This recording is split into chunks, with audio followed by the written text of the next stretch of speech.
오늘 함께 큐티할 본문 창세기 38장 1절부터 11절 말씀입니다. 그 후에 유다가 자기 형제들로부터 떠나 내려가서 아둘람 사람 히라와 가까이 하니라. 유다가 거기서 가나안 사람 수아라 하는 자의 딸을 보고 그를 데리고 동침하니 그가 임신하여 아들을 낳음에 유다가 그의 이름을 엘이라 하니라. 그가 다시 임신하여 아들을 낳고 그의 이름을 오난이라 하고 그가 또다시 아들을 낳고 그의 이름을 셀라라 하니라. 그가 셀라를 낳을 때에 유다는 거십에 있었더라.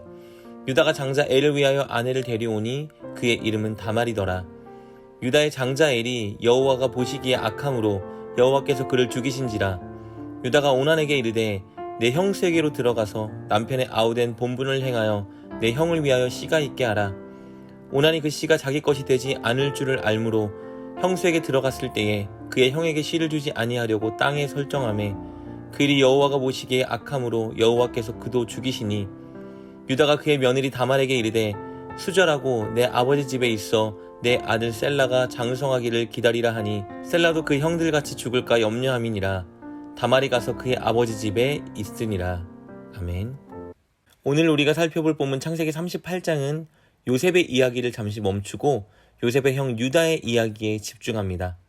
얼핏 보면 유다의 이야기는 요셉의 이야기와 별개인 것처럼 느껴지지만 사실 유다는 요셉 이야기에 있어서 장차 중요한 역할을 하는 인물로 등장하게 될 것입니다.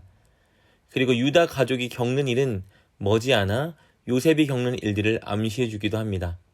무엇보다 장차 예수 그리스도께서 유다의 후손으로 오시기 때문에 창세기 저자는 이 대목에서 요셉의 이야기를 잠시 멈추고 유다의 이야기를 꺼내 들었습니다. 유다는 요셉이 애굽으로 팔려간 후에 홀로 아버지 집을 떠나 자기 형제들로부터 멀어졌습니다. 그가 간 곳은 야곱이 머물고 있던 헤브론 골짜기에서 북서쪽으로 약 24km 떨어진 곳에 있는 아둘람이라는 지역입니다. 그리고 그곳에서 정착한 유다는 곧 가나안 여자와 결혼합니다. 1절과 2절 말씀입니다. 그 후에 유다가 자기 형제들로부터 떠나 내려가서 아둘람 사람 히라와 가까이 하니라. 유다가 거기서 가나안 사람 수아라 하는 자의 딸을 보고 그를 데리고 동침하니. 이스라엘 민족이 가나안 사람과 결혼하는 것은 에서가 그랬던 것처럼 집안의 관습을 깨는 행위였습니다. 가나안 사람 자체가 잘못된 것은 아니지만 그들은 우상을 숭배했고 성적이고 도덕적으로 타락한 집단이었기 때문입니다. 이스라엘은 하나님의 언약과 복의 계보를 이어가기 위해서 선택된 민족인데 그런 이스라엘이 가나안 여인과 결혼한다면 정결함을 유지하는 데 많은 어려움이 예상됩니다.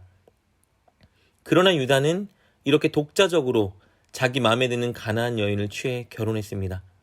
이것은 유다의 믿음 상태가 좋지 않다는 것을 보여주는 대목입니다. 이렇게 가나안 여인과 결혼한 유다는 시간이 흘러 그 여인으로부터 아이 셋을 얻었습니다. 첫째 아들의 이름은 엘, 둘째 아들의 이름은 오난, 셋째 아들의 이름은 셀라입니다. 3절부터 5절 말씀입니다. 그가 임신하여 아들을 낳음에 유다가 그의 이름을 엘이라 하니라. 그가 다시 임신하여 아들을 낳고 그의 이름을 오난이라 하고 그가 또다시 아들을 낳고 그의 이름을 셀라라 하니라. 그가 셀라를 낳을 때에 유다는 거십에 있었더라. 그렇게 유다는 아이를 낳고 그곳에 정착하며 잘 살고 있었습니다. 그러나 정작 하나님과의 관계는 깊지 않았던 것 같습니다. 시간이 흘러 유다의 첫째 아들 엘이 자라자 유다는 그와 결혼할 여인을 데려왔습니다. 당시에는 부모가 아들의 아내를 골라주는 것이 보편적인 관습이었습니다. 즉 부모가 자녀의 결혼을 위한 중매쟁이가 되곤 했습니다. 유다가 아들을 위해 선택해온 여성은 다말이라는 여인인데요. 가나안 여인일 것으로 추정됩니다. 6절 말씀입니다. 유다가 장자 엘을 위하여 아내를 데려오니 그의 이름은 다말이더라. 그런데 바로 이때부터 유다가 감당하기 힘든 일들이 그의 가정에 발생하기 시작합니다. 먼저 그의 첫째 아들, 즉 다말과 결혼한 아들 엘이 젊은 나이에 죽습니다. 7절 말씀입니다. 유다의 장자 엘이 여호와가 보시기에 악함으로 여호와께서 그를 죽이신지라. 그는 그냥 죽은 것이 아니라 하나님 보시기에 악을 행해서 하나님께 심판받아 죽었습니다. 7절에 여호와가 보시기에 악하다라는 표현은 아주 잘 알려진 신명기의 어구인데요. 특히 성적인 간음이나 우상 숭배를 묘사할 때 쓰는 표현입니다. 그는 하나님 앞에 심각한 죄를 지었고 결국 하나님께 심판당했습니다. 이렇게 첫째 아들 엘이 죽자 유다는 둘째 아들 오난에게 형수와 관계를 맺고 아이를 갖게 하라고 명령했습니다. 8절 말씀입니다. 유다가 오난에게 이르되 내 형수에게로 들어가서 남편의 아우된 본분을 행하여 내 형을 위하여 씨가 있게 하라. 이것은 흔히 형사취소혼이라고 말하기도 하고요. 계대결혼법이라고 말하는 알려진 제도입니다. 한 가정이 아이를 갖기 전에 남편이 죽고 아내 홀로 과부가 되었을 때 그 가문의 대를 잇게 해주기 위해서 그리고 과부가 된 여인을 부양하기 위해서 신랑의 형제가 그 형수와 관계를 맺고 아이를 갖게 해주는 관습입니다. 홀로 과부가 된 여인을 책임지는 순서는 보통 남편의 형제들이 나이 순으로 돌아갔고 형제들이 없을 때에는 고대 근동지방에서는 특히 사망한 남편의 아버지에게로 돌아갔습니다. 쉽게 말하면요. 죽은 남편의 형제들이 그 아내가 아이를 가질 수 있도록 잠자리를 가져줘야 했고 혹은 형제들이 없을 경우에는 시아버지가 함께 동침해야 했던 겁니다.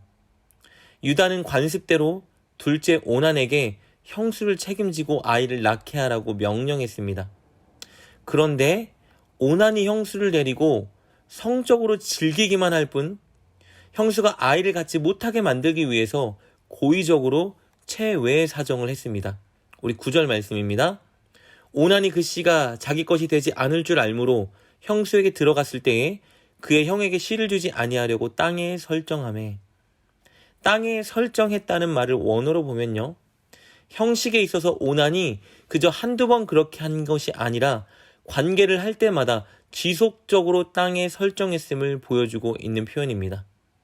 이렇게 함으로써 오난은 자신의 의무를 다하지 않고 형수의 소망과 기대를 계속 꺾고 있었던 겁니다. 그럼 오난이 왜 이렇게 했을까요? 그것은요, 자신이 감수해야 되는 금전적인 손실 때문이었습니다. 자신의 씨로 아이를 갖게 되어도 그 아이는 죽은 형의 아이입니다. 그리고 형이 받을 유산도 그가 다 물려받을 것입니다. 그러니 자신이 힘들게 그 아이를 부양하여도 모든 것이 자신이 아니라 형수에게 돌아가게 되는 것이죠. 그래서 그는 일부러 형수가 임신하지 못하도록 체외 사정을 한 것입니다. 이에 하나님은 그의 의도를 악하게 보시고 그도 심판하십니다. 10절 말씀입니다.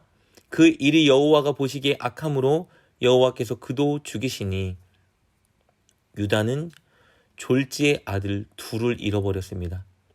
이렇게 두 아들이 다 죽자 유다는 덜컥 겁이 났습니다. 마지막 남은 아들 셀라도 다말과 함께 살게 했다가는 분명히 죽을 것만 같았습니다. 한마디로 다말이 저주를 부르는 사람으로 생각한 거죠. 재수 없는 여자라고 생각한 겁니다. 그래서 마지막 남은 한 아들은 결코 그녀와 함께하지 못하도록 만든 것이죠. 그리하여 그녀를 친정 아버지의 집으로 돌려보냅니다. 11절 말씀입니다. 유다가 그의 며느리 다말에게 이르되 수절하고 내 아버지 집에 있어 내 아들 셀라가 장성하기를 기다리라 하니 셀라도 그 형같이 죽을까 염려함이라. 다말이 가서 그의 아버지 집에 있으니라. 유다는 그녀가 다른 남자와 결혼하도록 완전히 풀어준 것이 아닙니다.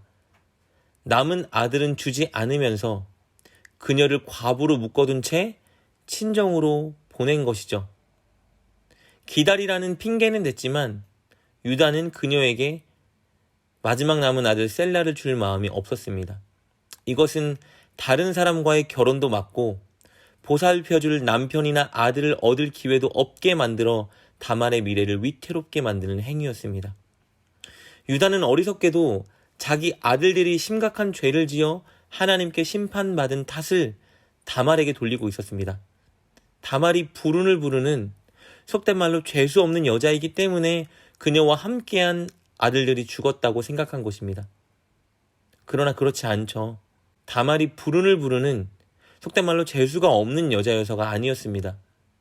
두 아들이 죽은 이유는 두 아들이 죄를 지었기 때문이고 그들에게 온전한 여호와의 신앙을 전수하지 못한 유다 자신의 책임이기도 했습니다. 사랑하는 여러분, 혹시 여러분은 일이 안 되고 어려운 일이 생기는 탓을 남에게 돌리고 있지는 않습니까? 혹시 남을 원망하거나 탓하고 있지는 않나요? 모든 어려움과 괴로운 일이 왔을 때 그 원인은 오직 나와 하나님과의 관계에서 찾아야 합니다. 이 어려운 일 속에 감춰진 하나님의 뜻을 발견하기 위해 기도해야 하고, 혹은 내가 하나님께 순종하지 못한 것이 있지는 않은지 나를 돌이켜 보아야 합니다. 그리고 나와 하나님과의 관계를 바르게 회복하기 위해 노력해야 하는 것입니다. 그것이 하나님의 주권을 인정하는 자의 태도인 것입니다. 늘 하나님 앞에서 여러분의 모습을 살펴보시고 또 하나님의 뜻을 물으시며 하나님과의 관계를 올바르 하기 위해 노력하는 여러분 되시길 주님의 이름으로 축복합니다. 기도하겠습니다. 하나님, 삶에 일어나는 모든 일들 속에서 온전히 주님 앞에 우리의 모습과 주님의 뜻과 주님과의 관계에 집중하는 우리가 되게 하여 주옵소서.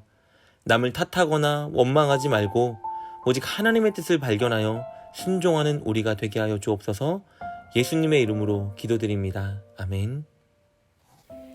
오늘 말씀을 통해 깨닫고 결단한 것은 무엇입니까? 그것을 붙들고 하나님께 기도합시다. 그리고 그렇게 실천하며 하루를 살아가는 여러분 되시길 주님의 이름으로 축복합니다.